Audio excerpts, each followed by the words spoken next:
Good evening, Zimbabwe, and I'm sure many of you have already heard the sad news that the Biden American government has decided to extend executive order sanctions upon Zimbabwe. Now, executive order sanctions are a separate branch of sanctions in that they are imposed by the American president utilizing his executive orders and powers. On the other hand, we have got the well-known sanctions that are in Zimbabwe, which is the Zidera sanctions. These were instituted by the Parliament or the Congress of the United States, creating an act that will prohibit the Zimbabwean government, its parastatals, and its local governments from getting loans from multilateral lending institutions to rebuild Zimbabwe from its war and the underdevelopment of colonialism. And it will also stop Zimbabwe from getting the cancellation of colonial debts that came with Rhodesia, or the debts that were taken to correct the underdevelopment that was caused by 90 years of colonialism. Now, the executive order sanctions are a different branch of sanctions. What they are done is that they are tailored to affect the engine of the economy of Zimbabwe. The Americans, together with the Europeans after the land reform, understood that Zimbabwe's economy is hinged on activities of its government together with private enterprise. And so what they did with these sanctions is they decided to target these players in the economy by targeting the government of Zimbabwe, its parastatals, its local municipalities, together with its financial institutions and parastatals that drive agriculture, mining, the selling of resources, and the building of this economy. They then went further to start penalizing the banks, the private companies, factories, and making it difficult for these institutions to get payments made overseas, to buy machinery overseas as their payments would be blocked by the United States financial system. And you must understand that 80% to 89% of all international transactions are actually done in US dollars. So when a Zimbabwean company wants to buy machinery, inputs, or to actually get payment for what it is that it is traded internationally, those payments have to come through American banking system, and that banking system is enjoined by these executive orders to actually block those payments. We also understand that Zimbabwean companies are blocked from borrowing money from American institutions and institutions that are aligned with American financial institutions, the American economy, or institutions from outside America that want to do business in America.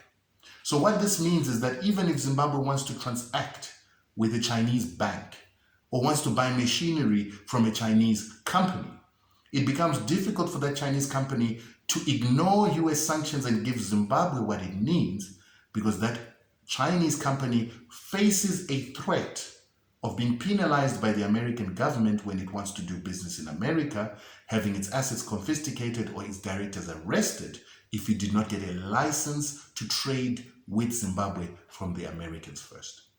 Now, it's very important for Zimbabweans to understand that when we talk about the government of Zimbabwe, we're not talking about a political party or political individuals.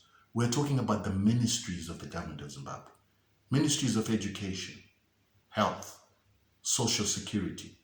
All the ministries that deliver basic services to Zimbabwe are the ones that are put under sanctions when the government of Zimbabwe is under sanctions.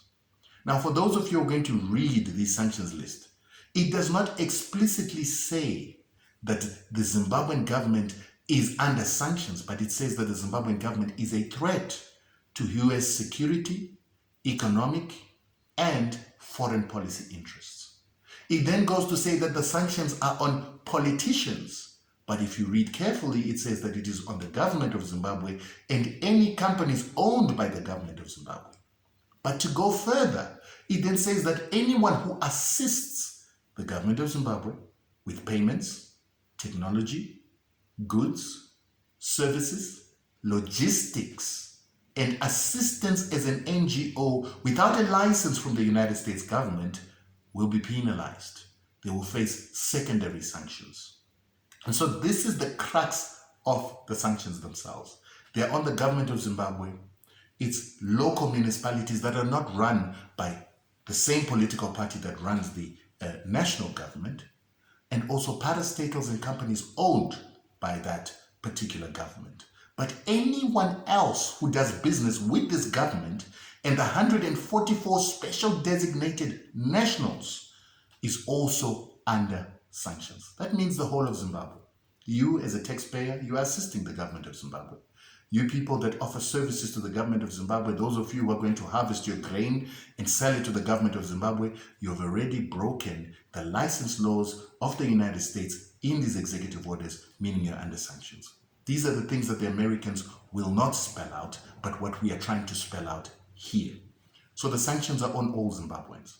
And what we've been saying to the government of Zimbabwe is when we look at a combination of ZIDERA, which is targeted directly at the government of Zimbabwe and its parastatals, and then we look at the executive order sanctions that are directed directly at the government of Zimbabwe, private companies, banks, and investors of Zimbabwe, these sanctions are directly on the Zimbabwean people and collective punishment of the Zimbabwean people.